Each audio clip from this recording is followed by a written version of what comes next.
Introduction: the accidental creative. In some circles, the word creative has recently morphed from adjective to noun. If you are one of the millions among us who make a living with your mind, you could be tagged a creative. Every day, you solve problems, innovate, develop systems, design things, write, think, and strategize. You are responsible for moving big conceptual rocks, crafting systems that form the foundations for future growth, creating value that didn't exist before you arrived on the scene. Maybe you didn't set out to be a creative. In fact, perhaps you even cringe when you hear the word applied to you. Understandably, the tag creative sometimes conjures up images of Soho advertising gurus flitting about in $500 designer jeans. You may prefer the term strategist or manager, or something else that feels more concrete. Call yourself anything you want, but if you're responsible for solving problems, developing strategies, or otherwise straining your brain for new ideas, I'm going to call you a creative, even if you ended up being one accidentally. Some people deliberately choose a career that allows them to exercise their creativity on a daily basis. They make their livings designing,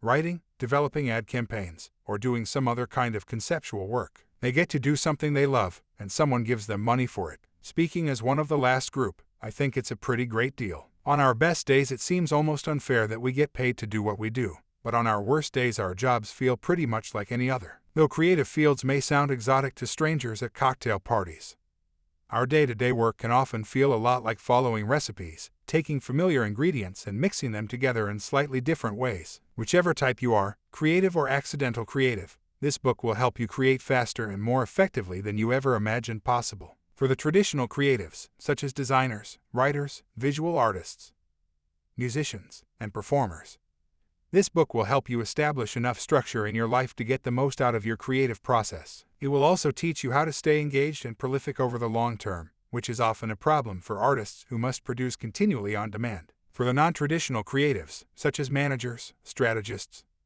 consultants, salespeople, and client service reps, this book will help you unlock your latent creative abilities. You will learn how to do what many brilliant creatives already do instinctively, and how to do it consistently. In short, you will learn how to be brilliant when it counts the most. There are tremendous benefits to doing creative work. You get to add unique value, carve out your own niche in the marketplace, and watch your notions and hunches go from conception to execution. Could there be any type of work more gratifying? But the flip side of this is that whether you are a designer, manager, writer, consultant, or programmer, you are required to create value each and every day without reprieve. The work never ends, and as long as there is just one more thing to think about, finding time to rest can be difficult. Your primary tool, your mind, goes with you everywhere. If your job is to solve problems, to create, then you are always looking for new ideas. In addition, you won't always have the option of going back to your desk to quietly brainstorm, vetting your ideas one by one. As a creative, you will regularly find yourself in situations that require you to generate brilliant ideas at a moment's notice. This is no easy feat. If you want to deliver the right idea at the right moment,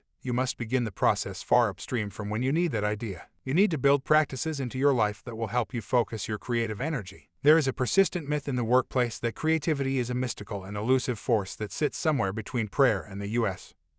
tax code on the ambiguity scale. But the reality is that you can unquestionably increase your capacity to experience regular flashes of creative insight, creative accidents. Bring the best of who you are to your work and execute more effectively, all by building purposeful practices into your life to help you do so. These practices will help you stay engaged and productive over the long term without experiencing the rampant burnout that often plagues creative workers. In other words, purposeful preparation and training using the tools in this book will directly increase your capacity to do brilliant work, day after day, year after year. If you want to deliver the right idea at the right moment, you must begin the process far upstream from when you need that idea. Why am I so sure it works? I've spent years working with traditionally creative workers and traditionally non-creative workers, helping them develop their creative strength and stamina. In addition to this work with my company, Accidental Creative, and my experience as a leader of creative teams, I've also conducted countless interviews with creative thinkers, productivity experts, and organizational leaders, such as David Allen, Seth Godin, Ricardo Crespo, Richard Westendorf, Scott Belsky, Tony Schwartz, and Keith Ferrazzi, among others. Astonishingly, I've found little difference among the pressures experienced by these diverse groups of people. They each use a different set of specific skills in their work, of course. While a designer will solve a problem visually, a manager may solve it by developing a new process. But they're both employing the same creative tools and wrestling with many of the same obstacles. The good news is that, regardless of role, You can improve your ability to generate good ideas consistently if you are willing to be a little more purposeful in how you approach the creative process. It won't be easy, but in the end your work will be more satisfying, more productive, and more fun. How to read this book. This book is divided into 2 sections. Chapters 1 through 3 deal with many of the pressures faced by creatives in the workplace, and why doing brilliant work day after day can be so challenging. Chapters 4 through 10 offer some practices that you can implement to help you experience higher levels of creative insight on a daily basis. While you may be tempted to skip ahead to the latter portion of the book, I would recommend that you begin with the first chapters. Some dynamics that affect the everyday experiences of the creative are painfully felt but are seldom diagnosed, and can have a dramatic effect on your ability to do your best work. Anyone can improve his ability to generate good ideas consistently if willing to be a little more purposeful in how to approach the creative process. Before you dive in, however, there are a few critical ideas to digest. It's not what you know that matters. It's what you do. Regardless of what others may promise, there are no quick fixes or easy steps to supercharge your creativity. You will unleash your latent creative ability through regular, purposeful practice of the principles in this book. There are most certainly insights and aha moments to be found in these pages, but knowledge alone won't do the job any more than knowing the fundamentals of how to exercise will keep you physically healthy. You must be purposeful and intentional. The results are worth it. You own your growth. Regardless of your circumstances, you are the ultimate owner of your own creative growth. It's not your manager's responsibility, or your HR director's, or your mother's. It's yours. Many people waste years of their life pointing fingers at other people for their own problems. No doubt there are some very unhealthy organizations and managers out there. But at the end of the day, playing the victim is a loser's game. Own your growth. It's going to take time, and short-term results may vary. As with anything worthwhile, restructuring your life to work in concert with the dynamics of the creative process will take time and dedication. In addition, there will always be circumstances beyond your control that affect your engagement from time to time. Because of this, the results of implementing these practices may vary during a specific period. Your eye should be on increased performance over time, not on snapshot productivity. Don't lose heart. Stay engaged. This is about more than just your work life. It's more and more difficult in today's world to segment your life into buckets like work, home, relationships, hobbies, and so on. Every area of your life affects every other, and a lack of engagement in one area will quickly infect the rest. As you implement these practices, you will find that your newfound creative energy will infiltrate not just your work life, but all other areas of your life as well. A rising tide raises all boats. I believe that your best work is ahead of you. Remember, no one lies on his deathbed wishing he'd had the time to reply to one more email. But a great many people express regrets about not having treated life with more purpose. By applying the principles and practices in this book, you will be poised to get moving on things that previously seemed unattainable. Now let's get started. Part 1. The Dynamics. 1. The dynamics of creative work. Creative work comes with a unique set of pressures. We're compensated for the ideas we generate, the value we create, and the problems we solve. And though we may be good at what we do, many of us may feel at least a little out of touch with the mysterious process by which any of this happens. On some days, ideas spring forth effortlessly, and we feel poised to attack any problem that comes our way. On others, we struggle with a single obstacle without any significant momentum. It can be frustrating to be held responsible for something we have so little control over, especially in the marketplace, where our career success is directly tied to our ability to generate great ideas consistently. Many of us assume that our creative process is beyond our ability to influence, and we pay attention to it only when it isn't working properly. For the most part, we go about our daily tasks and everything just works. Until it doesn't, we treat our creative process like a household appliance. It's just expected to work quietly in the background, and we lose sight of how much we depend on it until the day we're stuck with dirty socks. Adding to this lack of understanding is the rapidly accelerating pace of work. Each day we are faced with escalating expectations and a continual squeeze to do more with less. We are asked to produce ever-increasing amounts of brilliance in ever-shrinking amounts of time. There is an unspoken expectation that we'll be accessible 24/7. And as a result, we frequently feel like we're always on. And because each new project starts with a blank slate, we feel like we have to prove ourselves again and again. No matter how successful we've been in the past, each new project elicits the question, do I still have it in me? Life in the create-on-demand world. A few years ago, my company, Accidental Creative, coined a term to describe this workplace dynamic.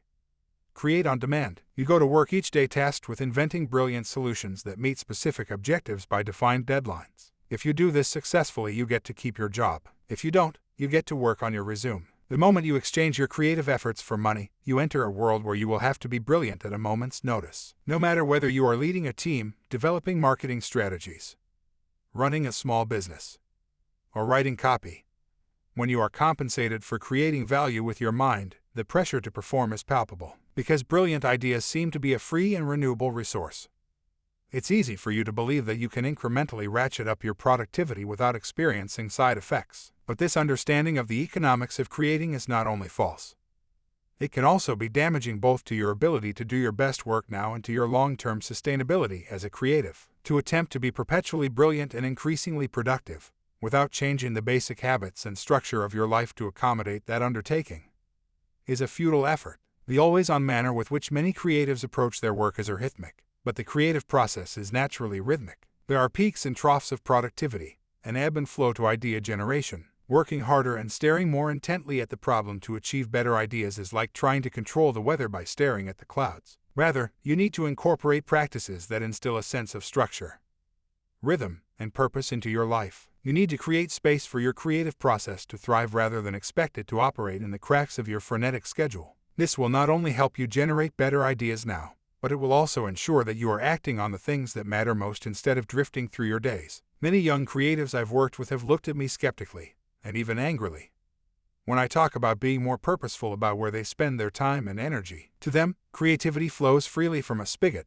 They can work 15-hour days with little reprieve and no apparent side effects. But eventually this kind of behavior catches up to you. When you violate the natural rhythms of the creative process, you may initially produce a very high volume of work, but you will eventually find that you're not producing your best work. Instead, you may find that you are trending toward mediocrity, and that great ideas are no longer coming with the frequency you'd prefer. This is a very unsatisfying way to live and to work, and feels a lot more like surviving than thriving. To attempt to be perpetually brilliant and increasingly productive, without changing the basic habits and structure of your life to accommodate that undertaking, is a futile effort. This book is about learning to thrive in the create-on-demand world. To do so will require you to make some real changes to the way you structure your life, and the way you think about what you do. Your best creative work will follow. Being sustainably brilliant. Whenever someone asks me what I do, I like to say that I'm an arms dealer for the creative revolution. My job is to equip creatives for the pressures and demands of the marketplace by providing them with the tools they need to experience consistent brilliance in their life and work. Because of this, whenever I speak to a group of creatives at a company or conference,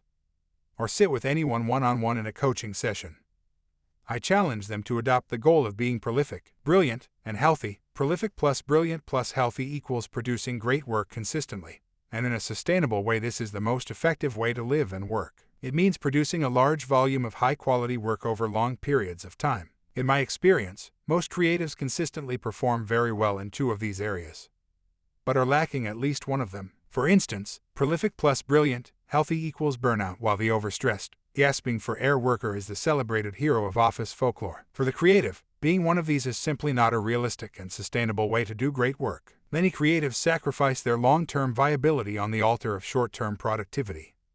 They eventually discover that the trade-off simply isn't worth it. They find that they can no longer sustain their pace and that their ideas, which were once plentiful and brilliant, have dried up. The common term for this is burnout, and unfortunately, it doesn't just affect our work. Creatives who struggle with burnout find it infiltrating their home life, relationships, and personal projects as well. Not good. Hard work is an absolute necessity if you want to do anything worthwhile. In fact, if you apply the principles in this book, you will probably end up working harder than you ever have in your entire career. But what you must avoid is the kind of frenetic activity that seems like productivity but is really more about the appearance of being busy than the actual accomplishment of effective work. You want to work strategically, not desperately. When it comes to your effectiveness, fake work is often more dangerous than no work at all. Brilliant plus healthy, prolific equals unreliable. The create-on-demand world requires that you produce results consistently. While there are a few untouchable genius creatives who are capable of cranking out only a few new projects per year, and then are paid tons of money for their efforts, most creatives are required to produce consistently if they want to keep their jobs. This means that you need to have great ideas and execute them consistently in order to meet expectations. When it comes to your effectiveness, fake work is often more dangerous than no work at all. Similarly, many creatives have a lot of great ideas but are ineffective at execution.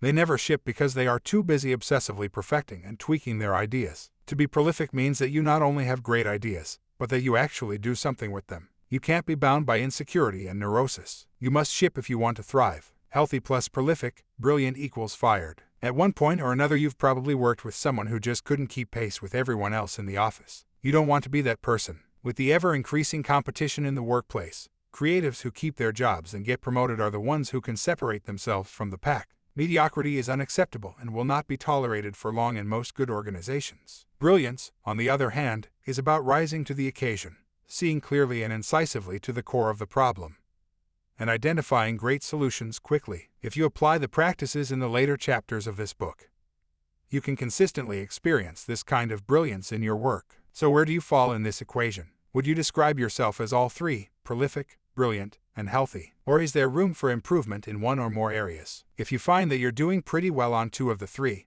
don't worry, you're not alone. I rarely meet creatives or teams that are firing on all cylinders. With the complexities and shifting landscape of many workplaces, just to stay ahead of the work is often challenging enough. Can creativity truly be influenced? When I consider the confusion that surrounds the creative process, I'm reminded of an insight I had while sick as a dog on the living room couch. Home from work and bored silly, I decided to see what was on TV at 2 o'clock on a Wednesday afternoon. Eventually, I landed on PBS, where I was immediately entranced by the persona of Dr. Julius Sumner Miller, host of demonstrations in physics. Dr. Miller wielded a plank of wood in one hand and a newspaper in the other. He placed the plank on a table in front of him with about a third of it protruding off the edge. He laid the newspaper carefully over the part of the plank resting on the table. Glaring intensely into the camera, he asked, "What do you think will happen when I strike the protruding end of this plank of wood?" Having a basic understanding of how levers work, I deduced that the edge of the table would act as a fulcrum and that the plank would flip the newspaper into the air. If I was lucky, provide some comic relief as the plank broke a flask or two on the table behind Dr. Miller. Imagine my surprise when Dr. Miller's hand snapped the plank in two.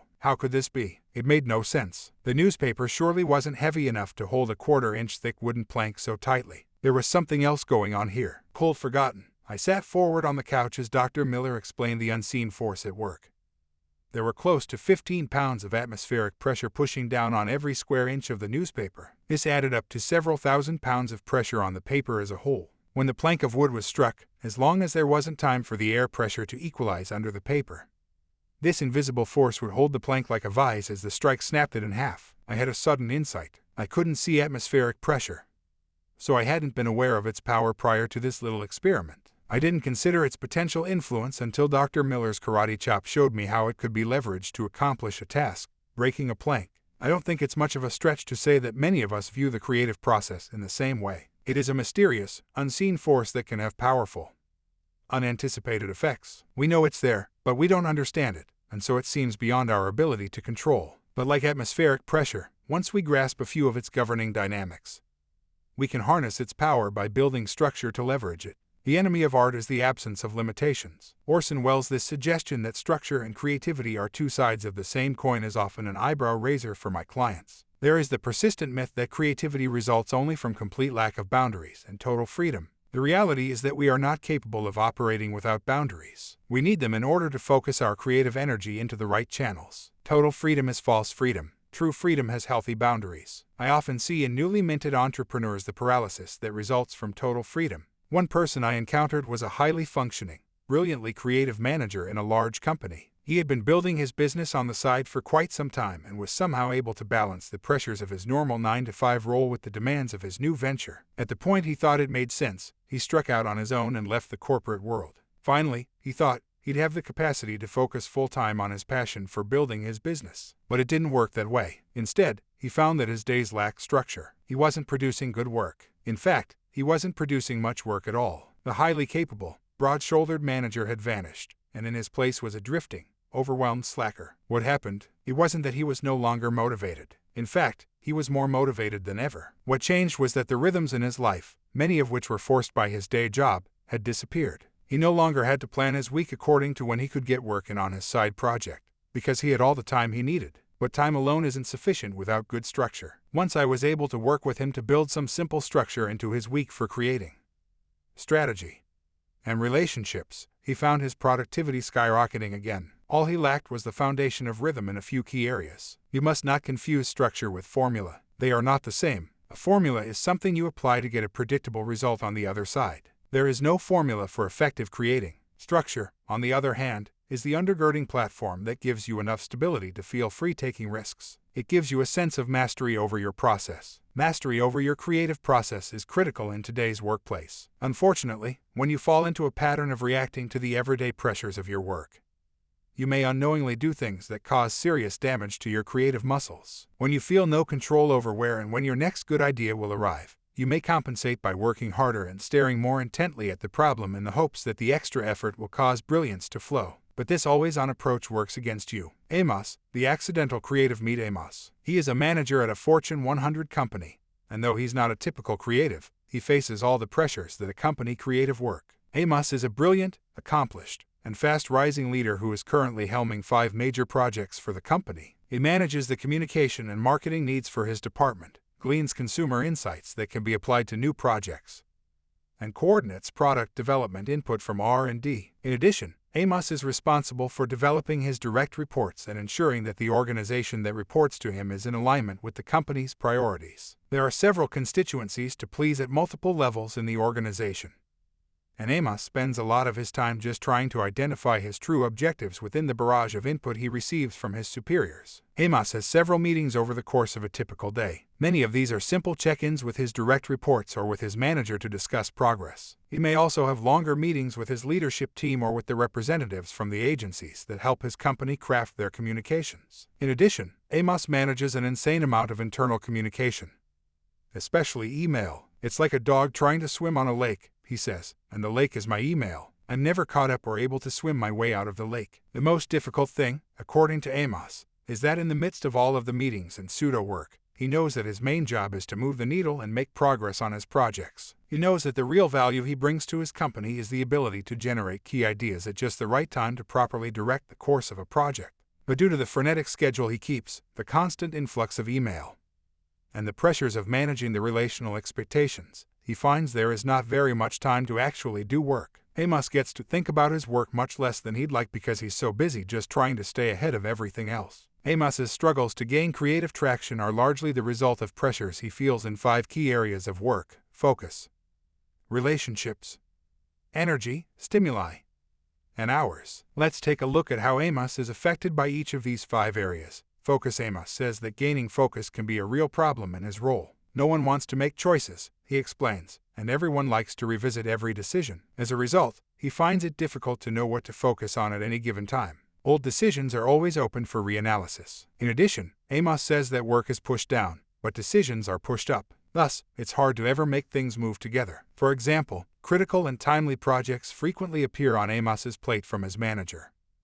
But after Amos rearranges his life in order to squeeze the extra work into his schedule, it then takes weeks to push approval of his decisions through to the upper layers of the organization, or he discovers that the scope and priority of the project has changed in the process. To Amos, it seems that objectives are a constantly moving target. Relationships. To get stuff done, Amos needs buy-in from a herd of stakeholders. As such, there are numerous relationships to manage in order to make progress on his work. This face time takes a toll on him, since much of his real work gets done in his ever-shrinking alone time. Energy. Although Amos says that he's kind of a dynamo and energy is rarely a problem, he frequently struggles with motivation and sometimes lacks a genuine desire to engage with his work. He believes that this is because he has so many conflicting priorities that by the time he manages to engage with one of them, he has to disengage and move on to something else. As such, it's difficult to ever feel like he's doing his best work. His life is full of work of various levels of urgency screaming for his attention. Stimuli. Amos is required to regularly process truckloads of information.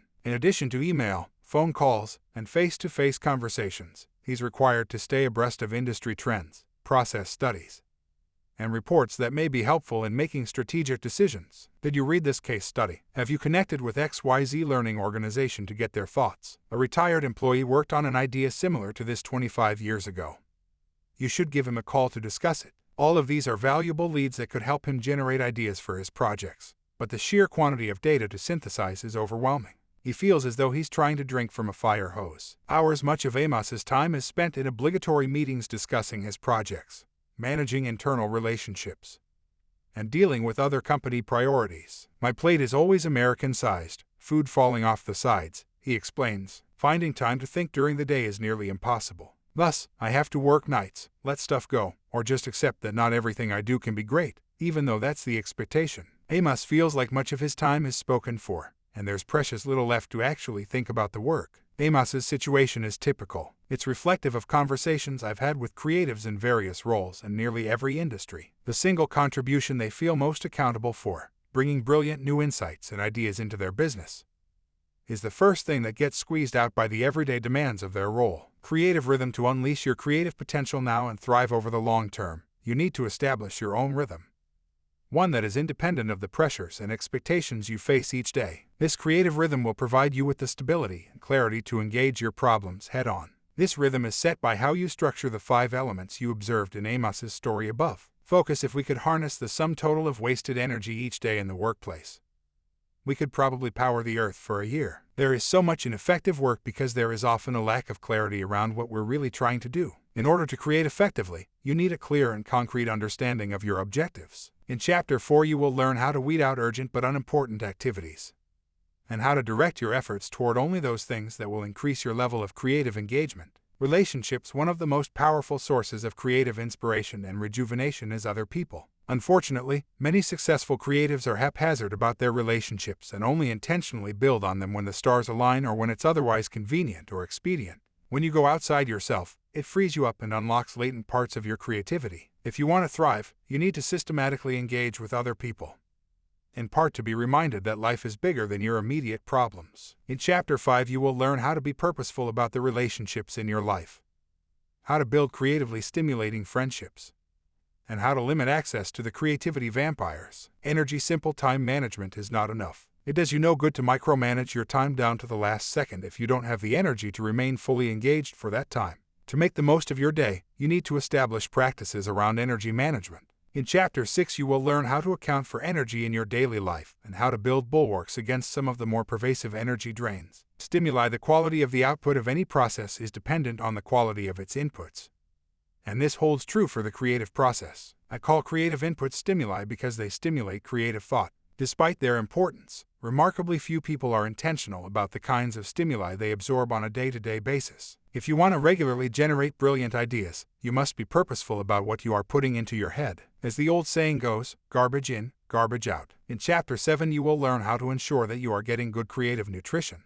Hours. Time is the currency of productivity, and how you handle it will ultimately determine your success or failure. But in order to really thrive, you need to shake yourself of our collective obsession with time efficiency and learn instead to focus on effectiveness. You need to ensure that the practices that truly make you a more effective creator are making it onto your calendar. In Chapter 8, you will learn how to ensure that your time is being spent effectively and to great result. Practices in each of these 5 areas provide the foundation for a life that is prolific, brilliant, and healthy. In later chapters, we will dive deeply into each of these. But there are obstacles we face on the road to everyday brilliance. Often these pitfalls are the result of organizational tensions that inevitably emerge whenever there is an attempt to organize the creative process, or to instill systems around creative work. Possibilities versus pragmatics. To create is to explore possibilities. There are a nearly infinite number of possible solutions to any given problem, and if you explore long enough you will almost always uncover another one. In many ways, the creative process is a never-ending chase after the possible.